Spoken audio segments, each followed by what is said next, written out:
Talk 1580. First things first.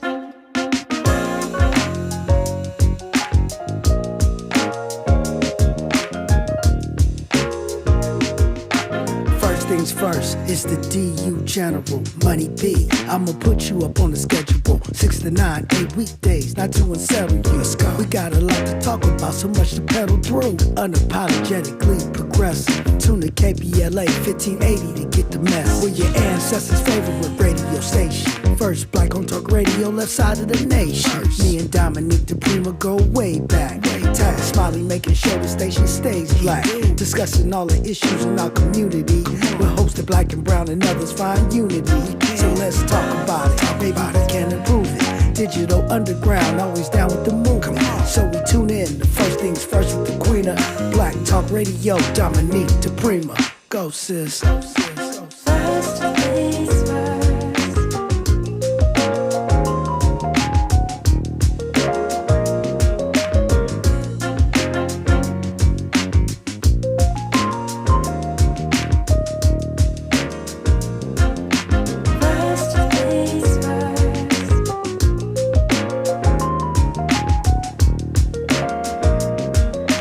KBLA Talk 1580, good morning and God bless. I'm Dominique DiPrima. The show is called First Things First, and my first thing today and every day, giving thanksgiving praises and asking for blessings from God. Asking for the blessings of the ancestors and the elders, and let's go. Let's go. We got a lot to talk about. For some reason, this week is so busy, I just can't even believe it, but I'm glad about it. So the way we do things around here most days, and particularly a Talking Point Tuesday, hour one, we look local, what's going on the left coast. Hour two, we go national, international, and beyond. And in the third hour, we do a deep dive. It's tax day today. Well, kind of, and yes and no, because if you're on the West Coast, you got a little reprieve, but still good idea to get it done. And if you're everywhere else, we got a reprieve because of the fires everywhere else. You got to get your taxes in today to whatever is left of the IRS. So anyway, yeah, speaking of the fires, I am really excited to be going back to the Pasadena-Altadena area tomorrow. Tomorrow marks 100 days since those fires just erupted and changed everything around here. And we did a town hall meeting out there not long after. Now we're going back, and it will be day 100 tomorrow. So we're asking that you join us. I hope you can. I would love to see you. This is going to be a live nationally broadcast KBLA Talk 1580 Town Hall. We're commemorating that terrible day, celebrating the greatness, the power, the organizing, the fellowship of Altadenians, and we're embracing our beloved Black community like we do around here every day, all day. We're giving away air purifiers and $100 gift cards to survivors. So please come join us. It's this Wednesday, tomorrow, from 4 to 6 p.m. Yeah, I'm going to be on the radio all day tomorrow, okay? It's going to be a town hall, of course. Dr. Nicolai Corte will be co-hosting with me. Tavis Smiley will be in the building, and it's from 4 to 6. It's called the Altadena Eat and Fire 100 Days and Counting. It's free, but we want you to register, if you would, at KBLA.com. Easy peasy. That's where you'll get all the details about how to attend our town hall. And really appreciate you standing with us as we stand with Altadena, and we continue to do so. 100 days, no matter how many days it takes to rebuild, we will do so. We will be there. That's the plan. So let's get it. I'm really actually excited to have Jerome Person Lynn here for hour two. He is the founder of Brass Knuckle Finance, not just because it's tax day, but because there's a lot of changes going on or maybe there's a lot of changes, I'm not sure, in the economic and financial picture right now. And I wanted to have someone who is an expert, who can help unpack everything from tariffs to what the demise of the Consumer Financial Protection Agency might mean for you and me in our regular home finances.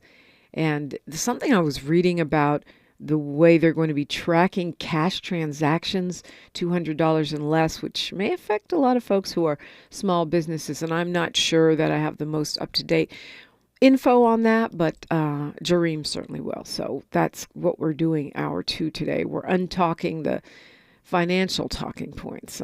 We want to be well equipped to fly and thrive, no matter what the outcome, no matter how the conditions are, the weather, the how high the waves are rolling in, or whatever. We'll be ready. We got this.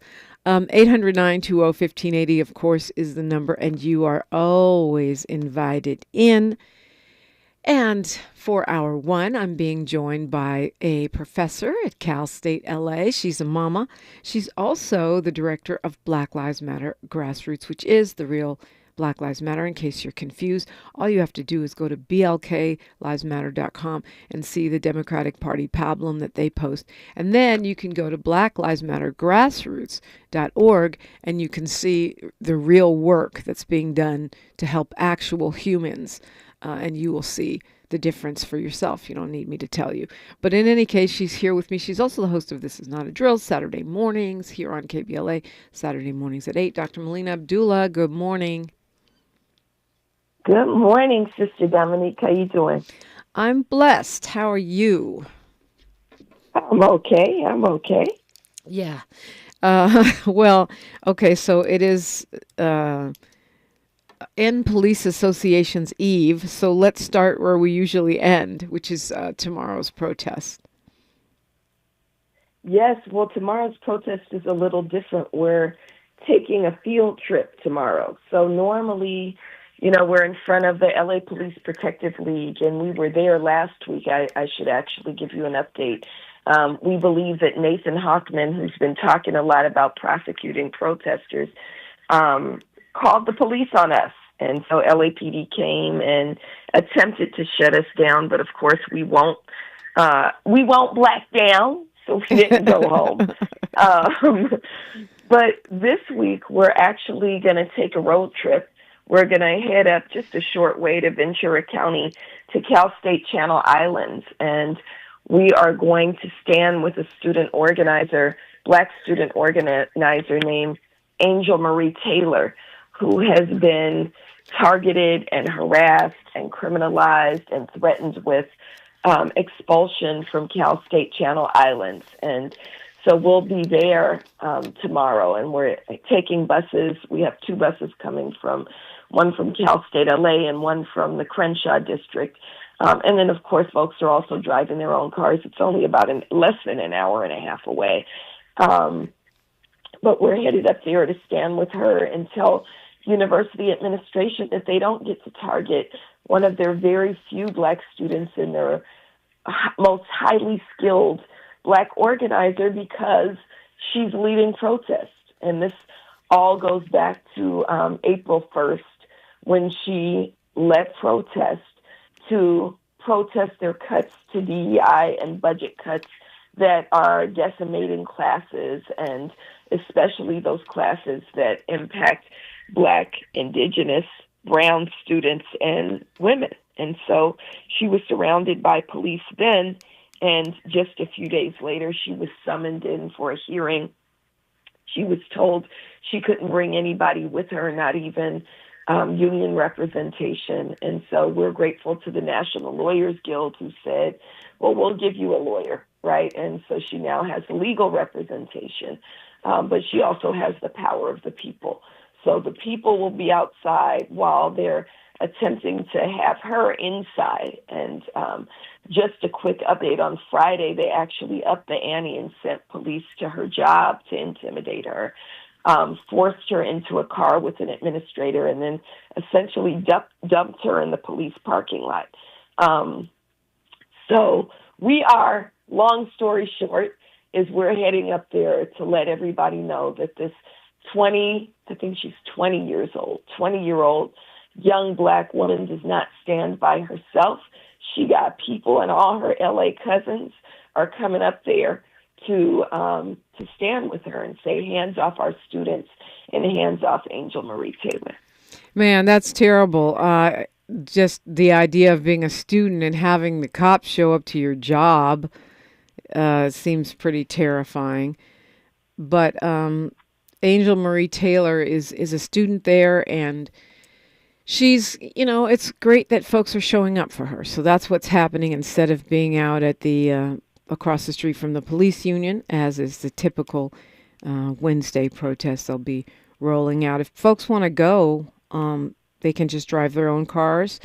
Is there a meetup point? Is there someone a contact point for this? Yeah, so you can get a ride on the bus.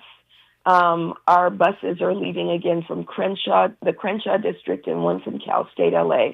But if you drive, we'd still like you to be plugged in with the group so that we can let you know what's happening.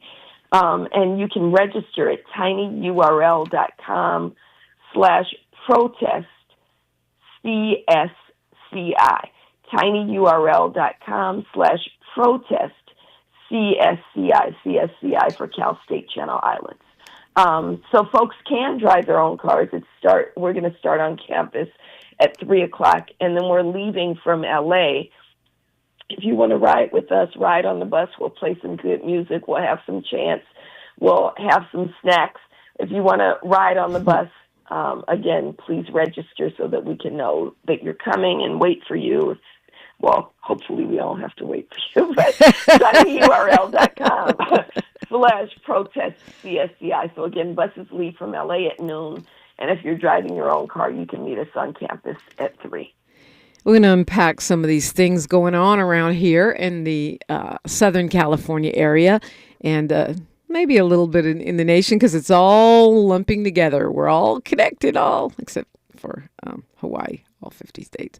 800-920-1580. If you want to jump in, if you got something to say or focus on, when we come forward, I want to at least get your take on these Torrance cops, speaking of Nathan Hochman and their plea deal. That's that and more next on KBLA Talk 1580. She's reclaiming her time on KBLA Talk 1580. More First Things First with Dominique DiPrima when we come forward. Before the fire, Altadena was a real-life Wakanda. A thriving black oasis just 15 miles from downtown Los Angeles. 80% black residents were homeowners, building intergenerational wealth against the odds. It was a hub of black-owned businesses, churches, and cultural institutions. It stood as a symbol of black resilience and economic independence. Then, in a matter of hours, it was gone. The fire tore through homes, swallowed businesses, and left behind a painful void. But was it just an unstoppable act of nature, or was negligence involved? Did officials ignore early warning signs? Were the response efforts delayed or insufficient? What role, if any, did corporate or government failures play? Survivors are demanding answers.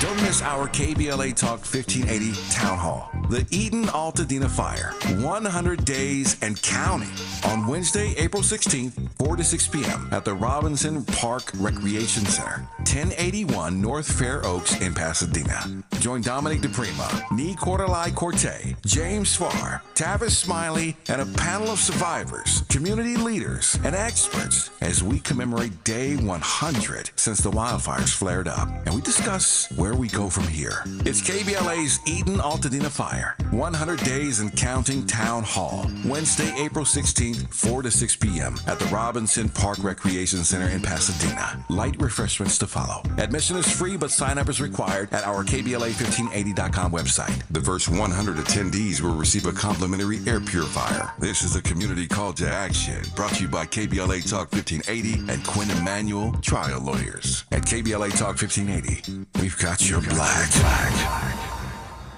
Sometimes we lose, sometimes we win. Sometimes we try to fit it all in. Sometimes we don't know what's in store.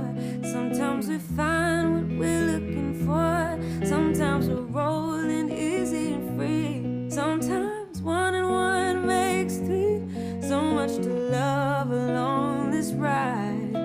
why Nationwide is on your side. Nationwide Mutual Insurance Company and affiliates, Columbus, Ohio. Bring spring to your door with Target Circle 360. Get all you need for Easter hosting, spring get-togethers, and more with unlimited same-day delivery through Target Circle 360. From Easter basket goodies to fresh florals, getting everything the same day is easy. Open the Target app and bring the magic of the season to your door with unlimited same-day delivery through Target Circle 360. Visit target.com/circle or the Target app for more details. Subscription required. Same-day delivery is subject to terms. Applies to orders over $35. We've got a lot to talk about. Hi, I'm Zoe Williams, a.k.a. the Voice of Reason, encouraging you to join me weekdays from 7 to 9 p.m. for the world's most intriguing relationship radio roundtable. Every night, I facilitate and encourage our loyal listeners to participate in the most engaging relationship discussions you'll hear anywhere. So make it a point to rendezvous with me, Zoe Williams, the Voice of Reason, Monday through Friday, 7 to 9 p.m. Pacific Standard Time. Trust me, your relationships will never be the same. The VOR is on fire tonight. Unapologetically progressive. KBLA Talk 1580. We've got your black. Your ancestors' favorite radio station, and your favorite morning show host. Let's get back to Dominique DiPrima right now. Let's get back to Dominique DiPrima and you, 800-920-1580. I forgot to say, by the way, if you are one of those shy people that doesn't like to call or you like visuals with your audio, just go to youtube.com and then type in KBLA 1580, hit our live stream, and you'll see me doing something today. And every day, that's my job. But I love the conversations that go on in our KBLA YouTube comments. The chat, the live chat is always amazing and robust. Oh, man almighty. Hands off students. That's a whole campaign that Black Lives Matter Grassroots is doing, and we're talking about the Channel Islands situation. Paul Lee is in the chat talking about the ICE coming to elementary schools where little kids are, and he's saying, I didn't see this, that they weren't even unaccompanied minors. And then I was reading about another student at Columbia yesterday where they told him that it was a citizenship test and then took him into custody. He showed up for a citizenship test, and it turned out to be a trap. So, I mean, and to be clear, AngelMarie Taylor was not picked up by ICE. This is right. This is them punishing her for organizing student protests. Right. AngelMarie Taylor is African American. Yep. Her dad was born in South Central Los Angeles. Her grandparents are from, I believe, Mississippi. Right? She's not. Her citizenship is not in question. Not that it's okay how they're disappearing people who are not citizens. That is not okay. But her citizenship is not in question. That is not why they're coming for her. They're coming for her like they're coming for many of these protesters, and we need to think about the disproportionate number of Black people, of African Americans that they're coming for. They're coming for her like they come for a lot of us who are loud-mouthed Black people, loud-mouthed Black women.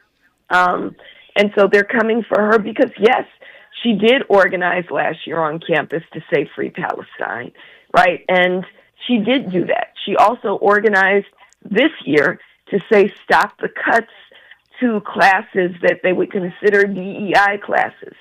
She demonstrated last month, or I guess it's still this month, April 1st, she demonstrated to say stop the budget cuts, that in the state of California we should be funding public education, not funding prisons. There's actually 5 prisons in the state of California that are sitting empty, and they're wasting $1 billion a year on that, right?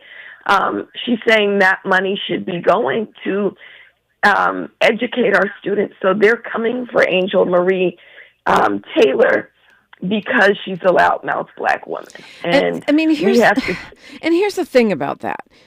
I really feel like a lot of us are in denial, Dr. Abdullah, because yesterday when the guy who's dubbed himself the coolest dictator in the world, Bukele from El Salvador, was in the White House, and him and Trump were having an off mic, on mic, hot mic moment where Trump was saying what he's already said before on camera, which is that he wants to send American citizens to El Salvador into that human rights abuse cesspool where people regularly die, where they starve, where they're tortured. It's in this super state-of-the-art, jail, prison, torture chamber.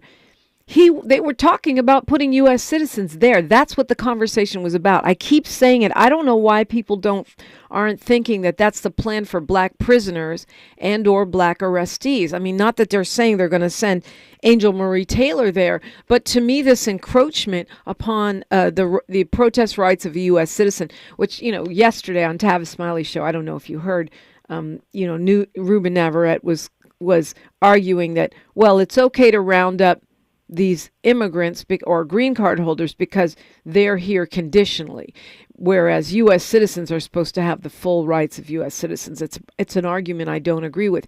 But even if you don't, it's so short-sighted because people are just not seeing the next step is U.S. citizens. And guess it, if they didn't start with black people, it wouldn't even be America. That's right. I mean, James Baldwin, right? If they come for you in the morning, surely they'll come for us that evening, right? And we know black people are on the end, the losing end of every single political, economic, social measure, including over-criminalization. So who do you think they're targeting most, right? He's already said at the top of his list, both Trump and Nathan Hawkman, right, have said at the top of their list are Black Lives Matter protesters. That's me, right? That's us. Mm-hmm. That's black people, right? And so we got to also think about how it's happening. Even if we're not deported, they're disappearing people. And, I've been watching these videos of this just constantly happening, right? That somebody can just be walking down the street. I'm thinking about the sister, Ramisa Ozturk, right? Who was just coming home and, thinking she was walking into the house and gets accosted by people in plain clothes and shoved into a van. And if somebody hadn't been videotaping, we wouldn't know what happened to Ramisa. Okay, so let me ask you a question about that, Dr. Abdullah. Do you feel like these things are being shot by government agents and, and such, because I'm wondering, I feel like they're warnings. I feel like it's, oh, wow, we have a great shot, and here's what will happen to you if you do this. Well, I'm a conspiracy realist, Dominique.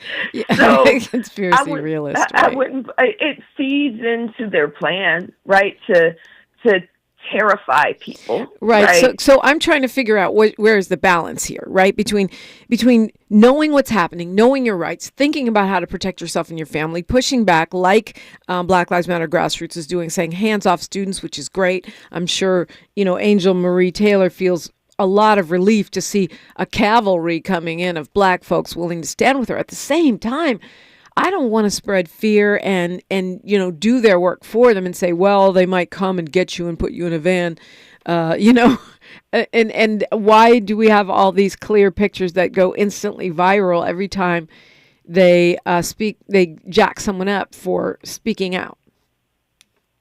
Right. So let me clarify. When I say conspiracy realist, I think that black people in particular and organizers in particular, we can't afford to pretend as if we haven't lived in a state, lived in a country where there haven't been very real conspiracies. People haven't been conspiring to exploit us, right? We have to remember that the whole way we were brought here was a conspiracy, was people conspiring, right? So it's not to be afraid of nothing. The truth is, and you've heard me say this before, I'm not afraid of anything, right? I don't believe in fear, but it doesn't mean that we shouldn't be aware. And the truth is that we are now living in a fascist state, and the alarm needs to be sounded, that this is fascism. In the words of George Jackson, fascism is already here.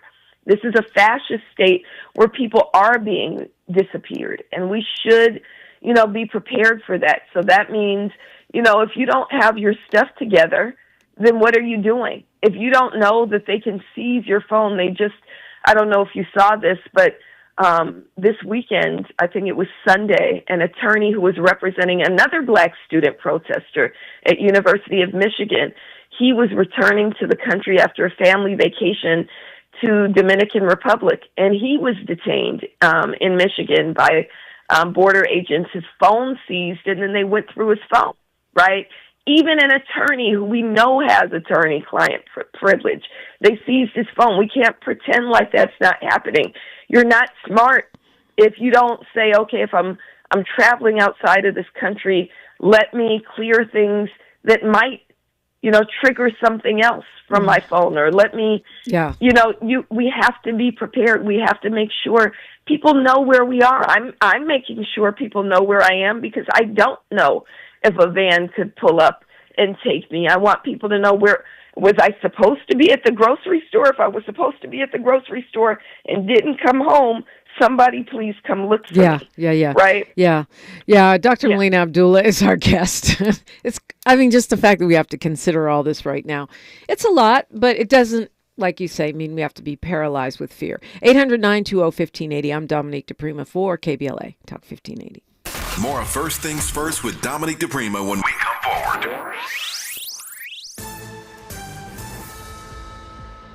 I'm Bree Wood with 4 Things You Should Know with BIN News. Stocks rose after a choppy session with tech stocks bouncing due to President Trump's tariff exemptions. At the closing bell, the Dow Jones gained 312 points, the S&P 500 rose 42 points, and the NASDAQ claimed 107 points. A federal judge has blocked President Trump's attempt to cancel a program granting parole and work rights to immigrants from Cuba, Haiti, Nicaragua, and Venezuela, allowing them to stay and seek legal work or residency. The Akron Public Schools Board in Ohio voted to end DEI policies due to federal funding threats from the Trump administration. They will also review a report on an investigation into Black Superintendent Dr. Michael Robinson today. And Michigan Governor Gretchen Whitmer regretted blacking her face in a White House photo, explaining she didn't want her picture taken. She noted her presence wasn't an endorsement of Trump's actions or statements. Get BIN News on demand 24/7 on the iHeartRadio app. Attention parents! California Baptist University offers a pre-college credit program. That's right, high school students can get pre-college credit at CBU. Start the new year right with a free online course. Classes start January 6th. Apply for free at calbaptist.edu/PCC. This is the KBLA Sports Minute with Ray Richardson. USC forward Kiki Erewhon was the 4th player selected Monday night in the WNBA draft. Erewhon was chosen by the Washington Mystics. The LA Sparks used their first-round pick on Alabama forward Sarah Ashley Barker. The number 77 jersey worn by Lakers star Luka Doncic is the top-selling jersey in the NBA. Doncic is the first player other than LeBron and Steph Curry to lead the NBA in jersey sales since 2013. Doncic, a native of Slovenia, is also the first international player to lead the NBA in jersey sales. For some reason, Colorado quarterback Shedeur Sanders has declined an invitation to attend the NFL draft, scheduled for April 24th in Green Bay. Sanders is projected to be the second quarterback selected. At least 17 players expected to be first-round picks have agreed to attend the draft. No debates, no speculation, just the info you need. That's your KBLA Sports Minute. I'm Ray Richardson on KBLA Talk 1580. Attorney advertising. Prior results do not guarantee future outcomes. Founded in Los Angeles in 1986, litigation powerhouse Quinn Emanuel has deep roots in the Los Angeles community. Since 2007, we have litigated some of the largest fires on the West Coast. We are proud to be the only AmLaw 100 firm in the country to represent wildfire victims, giving affected individuals, families, and businesses the same focus and individualized attention we devote to our Fortune 500 clients. BTI Consulting has repeatedly recognized Quinn Emanuel as among the 4 law firms in-house counsel least like to oppose in any litigation, and we are often deemed the most feared. And after securing over over $80 billion for our clients in various matters firm-wide, we understand why. If you have been affected by the recent wildfires in Altadena and the Palisades and would like to discuss your situation further, please contact wildfire support at QuinnEmanuel.com or call us at 213-443-3050. Quinn Emanuel is proud to sponsor Conversation Live Altadena Rising with James Farr on KBLA Talk 1580. Attorney advertising. Prior results do not guarantee future outcomes. KBLA Talk 1580. We've got a lot to talk about. Imagine a Los Angeles where everyone can thrive, where communities have access to the resources they need to succeed. That's the vision of Detours Mentoring Group, Inc. They're dedicated to improving life in LA County by providing educational support, employment assistance, and spaces for community engagement. By 2050, they want LA to be the best place to connect, create, learn, live, and play. They're working toward an education system that's well-resourced and culturally responsive, becoming a hub for artists and innovators, and making sure everyone has access to healthy food, quality healthcare, and safe housing. It's about building a future where we all have the chance to succeed. We invite you to learn more about their mission and get involved with Detours Mentoring Group, Inc. This is a community call to action from KBLA Talk 1580. After producing an award-winning climate justice campaign in 2024, KBLA Talk 1580 has gone all in on its 2025 Climate Justice plus Black Health Initiative. April is Minority Health Month, and Urban Family Focus, in partnership with Providence Health Systems, presents The Heart of the Matter. Providence doctors and health equity officers will participate in informative and life-changing conversations on hypertension, health equity, behavioral health, and community engagement. Don't miss these empowering conversations on Urban Family Focus every Saturday in April at 7 and Sunday at 6 a.m. Pacific Standard Time. Sponsored by Providence, Southern California's largest and most comprehensive health care network. We've got a lot to talk about on KBLA Talk 1580. Download the KBLA 1580 app or log in to KBLA1580.com.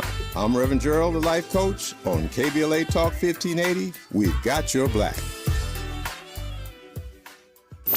Thanks for waking up with Dominique DiPrima on KBLA Talk 1580. Okay, I'm talking with Dr. Melina Abdullah, Director of Black Lives Matter Grassroots.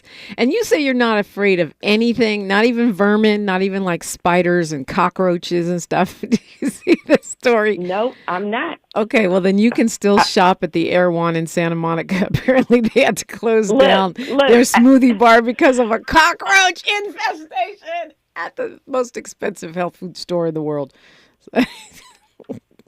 Look, I wouldn't shop there because I don't believe in wasting my money. So how about that? I'm not spending, what is it, $20 for a smoothie or something there? Nah, that's all right. Okay, well, I let it be known. I definitely am afraid of vermin. I just don't like them. Anyway, I digress. I don't like them, but I'm not afraid of them. Yeah. She's fearless. Well, okay, good. I'm going to work on that. It's early trauma. That's what it is. So these cops from Torrance have done a plea deal, right? This is the case where they were spray painting swastikas on cars, which led to a bunch of racist texts, surprising no one who's tracked the sundown town of Torrance and their police department. Two cops, Cody Weldon and Christopher Tomzik, pleaded guilty to one count of felony vandalism. They got 2 years of probation. They can't be cops in California. I guess they'll have to go to Mississippi. And they have to give up their firearms and do community service. Plus 15 hours of anti-racism training. I wonder what that looks like. And they have to attend a tour of the Museum of Tolerance in West LA. Is this a sign that D.A. Hochman is going to be holding police accountable? Does that sound like accountability to you? That you have, and I don't even believe in this system, and I'm not a big lock 'em up person, but these are cops who are not, it's not just that they once sprayed a swastika, although that's disgusting. And they did it as cops, right? We got to think about that they went into the tow yard and decided to do this, right? That they thought it would be funny.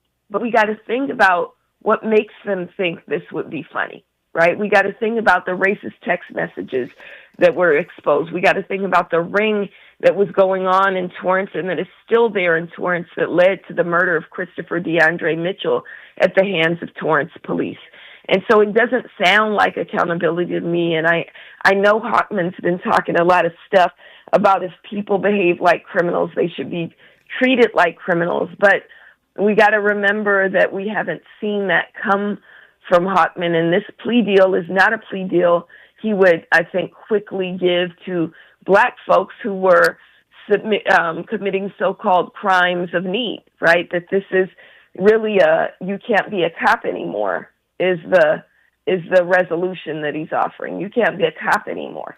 It's like a punishment. When you get on punishment as a kid, that's what they got. They didn't get real accountability. I also think it's worth noting that those officers that they were able to identify with these racist text messages, that a bunch of them were involved in use of force incidents of, violent policing, unconstitutional policing, and some of those haven't faced any consequences yet. There's 3 who will go on trial, I guess, still. David Chandler, who was charged with assault for shooting a black man in the back, and Matthew Concannon and Anthony Chavez, who are waiting for trial for Christopher DeAndre Mitchell. Is that right? That's right. Who they killed, by the way. Yeah. That's right. That's right. And so it's important that we remember, again, these are not teenage pranks. These are things that actually are a pattern of violence that are not confined to just those 2. I think that's the other narrative that they're trying to push, is that there were 2 bad apples in all of Torrance PD. That's not the case. We have to look how deep it gets in Torrance and beyond. And so that this is an entire rotten orchard, not just 2 bad apples. Rotten orchard. And a system that needs to be abolished. Kwamel in the chat says Erewhon blows out even Whole Foods, and then Torrance PD is to be avoided at all costs. He also says, bear in mind, the swastika didn't originate with the Nazis. I've heard that argument around Ye's use of it and such, and I get that. It originates in Africa and in Asia, but however, we know what they were using it for in this context. Now I'm talking about the cops. I don't know what was going on inside Kanye's mind. I really don't. But it's worth noting that they were... Yeah, these cops don't know that. Right. That's not what... right. They're not going, let me paint an African symbol and a happy face. Right. You must be heartened, at least somewhat heartened, by the fact that Harvard is standing up to this administration. I can't lie. I was a bit surprised that they have decided not to comply with the Trump administration's demands around hiring, around curriculum, around admissions. They're refusing to turn over records and pushing back something that I don't, other than, local elementary schools in New York and LA, I haven't seen any big name universities doing that. I might have missed it. Right, that's right. And I think people actually thought Harvard was going to capitulate. Yeah. And they did not. Yeah. And I think that should be a model for everybody else, for all of these other institutions, that fascism can't move unless we allow it to. And so, of course, Harvard has greater resources and can say, keep your money. Right. But, but I think all of us need to say that, right? Are we going to be the advancers of fascism? Are we going to resist fascism? I think in the state of California, we can also think about what Bonta is doing and how the state is saying that they are not going to comply with Trump's orders either. And so I think that's the role that all of us need to take as individuals, as institutions. And Harvard, of course, I think probably would have capitulated had it not been for organizers and protesters on their campus, if you look at what's been happening over the last several days, weeks, and months, that there has been tremendous pressure placed on them by their campus community, by the community itself, and also by alumni saying, do not give in to these Trump demands that are unethical, but also just really, they're fascist, and there's no other word for it, I guess. I mean, okay, so they're freezing $2.2 billion, which is not all of the money that Harvard gets, but that's because that other money goes to hospitals. And the $2 billion is they're cutting off for cancer, Alzheimer's disease, tuberculosis, and diabetes research. But I think one of the things that I was happiest about with this is that they were pretty much, university officials were pretty much clowning this Trump idea that they should bring in outside monitors, government monitors, to make sure each academic department is, quote, viewpoint diverse, which does sound like some Orwellian BS. We already know Columbia caved, and, you know, we already see the defunding of Penn and some other universities. But this idea that, you know, the government gets to decide, you know, what's viewpoint diverse. A Harvard psychologist said, who's the president of the Council on Academic Freedom, said, will this government force the economics department to hire Marxists, the psychology department to hire Jungians, or for that matter, the medical school to hire homeopaths or Native American healers? I mean, I thought that was pretty cheeky to come back with. Well, look, you got some smart people at Harvard. There should be some smart people there. Yeah. I also think that whether they're doing it because of the protests or whatever reason, it puts pressure on other academic institutions to not look like a bunch of something I can't say on the radio, because, you know, this is almost like an academic standard. Are you going to allow the government to come in and control your curriculum? And even in the case of Columbia, where they agreed to have the government monitoring their Middle East program, and I didn't realize at the time, Dr. Abdullah, that they also now have a monitor over the African Studies Department at Columbia, imposed by the government. I thought it was just the Middle Eastern and South Asian, not that that would be okay. But it's also the African Studies Department, back to your point about who they're coming for next. That's right. That's right. Do we want these people who pretend that they are objective? And I always tell my students there's actually no such thing as objectivity. Everything comes from a perspective, right? And what they're really advancing under the guise of neutrality or objectivity is a white rich man's perspective. And if you're not advancing predatory capitalism, if you're not advancing the perspective of white men, then you are considered a DEI hire. You're considered really illegal. That's what they're saying, that it's illegal for you to teach from the perspective of a black woman. And I'll be quiet after this, but what I tell my students is, what I'll be up front with you about is I am absolutely teaching from the perspective of a black woman and a radical black woman. It doesn't mean you have to be a radical black woman to pass this class, but you're going to hear my voice and hear my perspective as we read Octavia Butler and don't counterbalance it with some white oppressive literature, as you read bell hooks.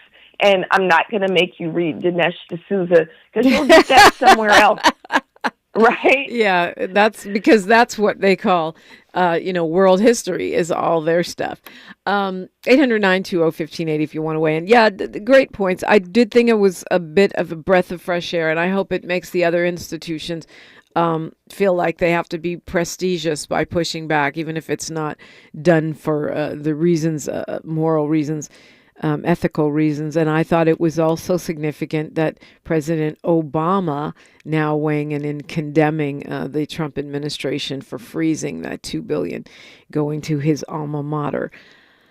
Oh man, we always have a lot to talk about. We'll take a look at the people's budget. Big news this week on that. We'll look at that when we come forward on KBLA Talk 1580. The station you turn to when you've had it up to gear with cultural incompetence. KBLA Talk 1580. Hi, I'm Joe Montaigne. Let's talk about veteran homelessness, because it's not just a housing issue, it's a human issue. Right now, we need LA property owners to open their doors and give veterans a safe place to call home. With guaranteed rent and dedicated support, you can be part of the solution. Learn how you can help. Email houseourvets@lacity.org. For all of us, this generation and the next, there is simply no place in our lives for litter. And yet, it's everywhere we look. And unfortunately, it does belong to all of us. So, let's come together and create a litter-free, clean California, once and for all. Remember to properly dispose of your trash and recycling. Secure truckloads with tarps to keep debris from flying out. Clean out your car when you're at a gas station. Take pride in your community by organizing a cleanup event. Or join a cleanup event near you. Zero litter is the goal. Join us at cleanca.com. That's cleanca.com. Let's do it together. Brought to you by Caltrans. cleanca.com.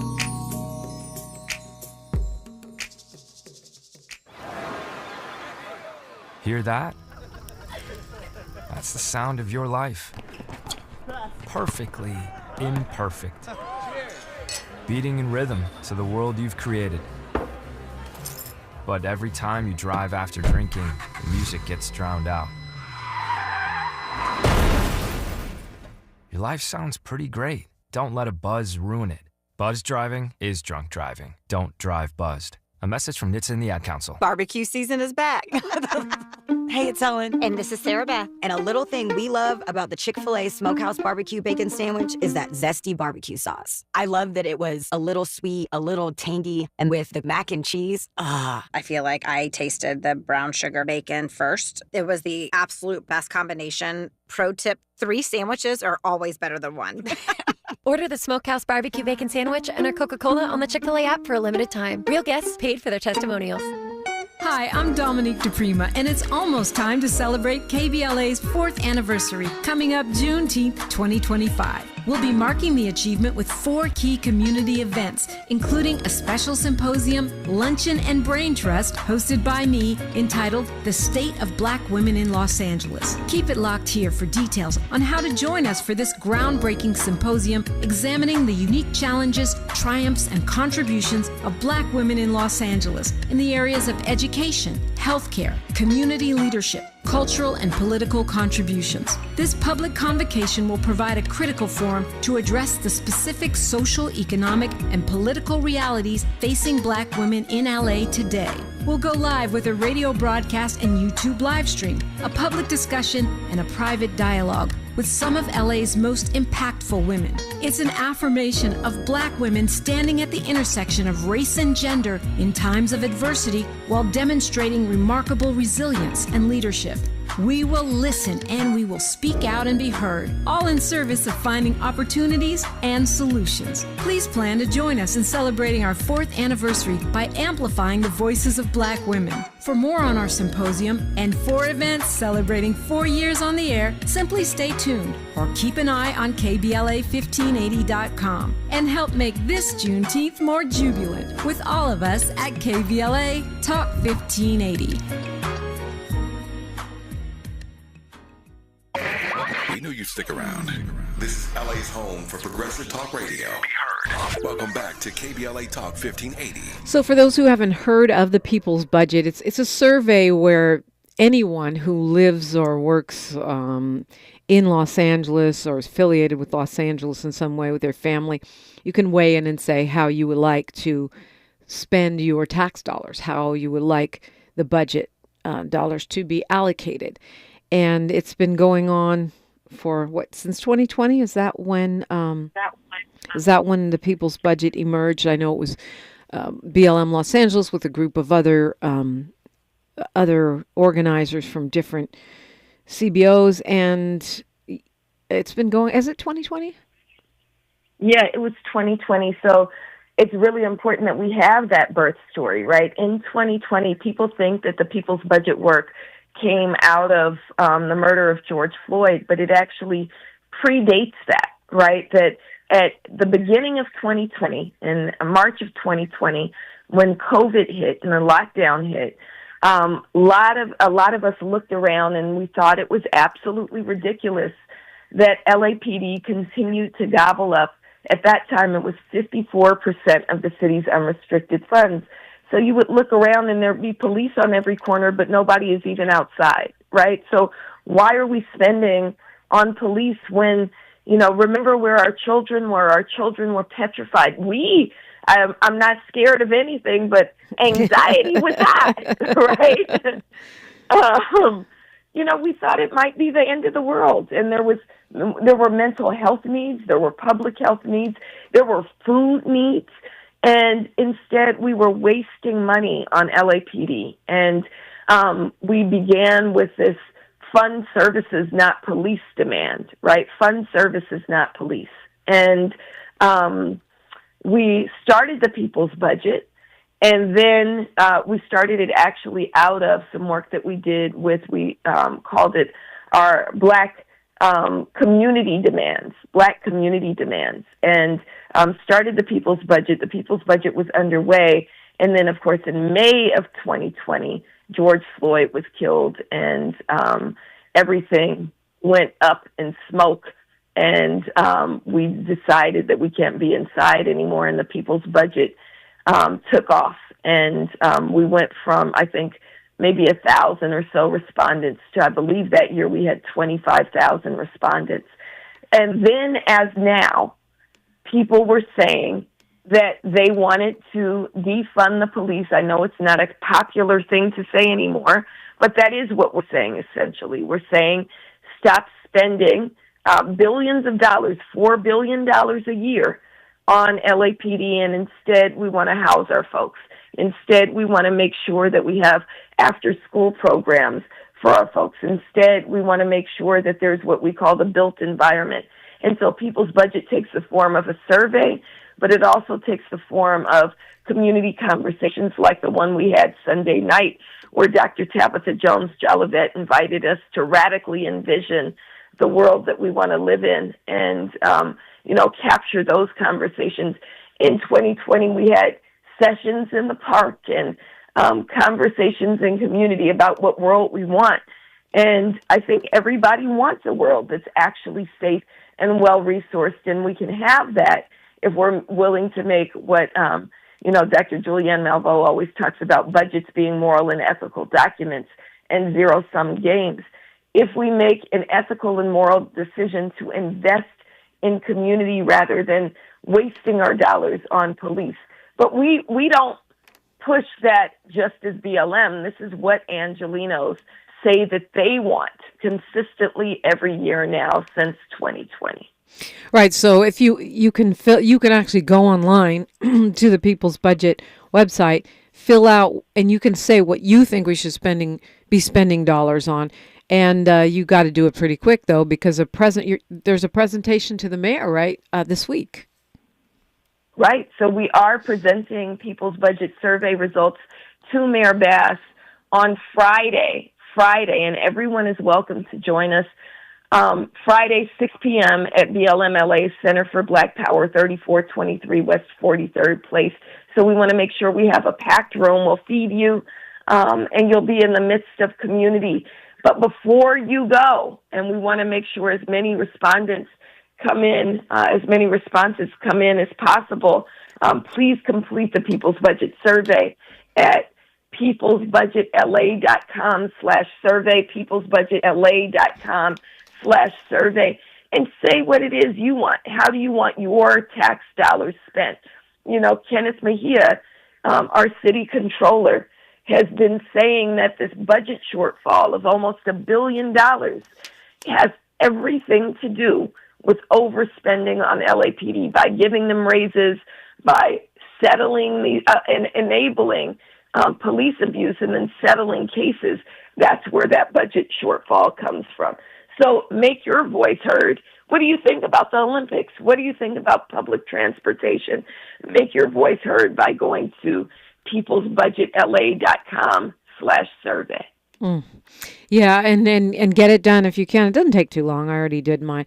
Get it done, in the next day or two, because Friday's the presentation with the mayor. This is, I think, the third time, and it's something open to the public. I found it very fascinating to just see the community response and hear these progressive Black scholars making the case for changes to the budget to the city's chief executive. Right, and we're presenting it ahead of her budget proposal. She'll present her budget proposal to City Council on April 21st. So she should and has asked to get this information early so she can incorporate it into her proposal. This is her third year. She's never incorporated in, but we're hoping this year will be different. And if it's not, we have an opportunity to create pressure to have City Council make revisions and adopt the people's budget. Remind us where to follow you and follow Grassroots. Sure. Well, Black Lives Matter Los Angeles is at BLMLA on X and BLM Los Angeles on Instagram. And then for our work around the world, go to BLM Grassroots on all social media. And I'm Melina Abdullah, and I'm Doc Melly Mel on all social media. Well, thank you so much, as always, Dr. Melina Abdullah, for sharing your brain with us this morning. Thank you so much. We have got news, traffic, and sports. Then Jarim Person Lynn will help us get our money right and understand what is going on with the economy. That's next on KBLA Talk 1580. KBLA 1580 Santa Monica. I'm Bree Wood with 4 Things You Should Know with BIN News. Stocks rose after a choppy session with tech stocks bouncing due to President Trump's tariff exemptions. At the closing bell, the Dow Jones gained 312 points, the S&P 500 rose 42 points, and the NASDAQ claimed 107 points. A federal judge has blocked President Trump's attempt to cancel a program granting parole and work rights to immigrants from Cuba, Haiti, Nicaragua, and Venezuela, allowing them to stay and seek legal work or residency. The Akron Public Schools Board in Ohio voted to end DEI policies due to federal funding threats from the Trump administration. They will also review a report on an investigation into Black Superintendent Dr. Michael Robinson today. And Michigan Governor Gretchen Whitmer regretted blacking her face in a White House photo, explaining she didn't want her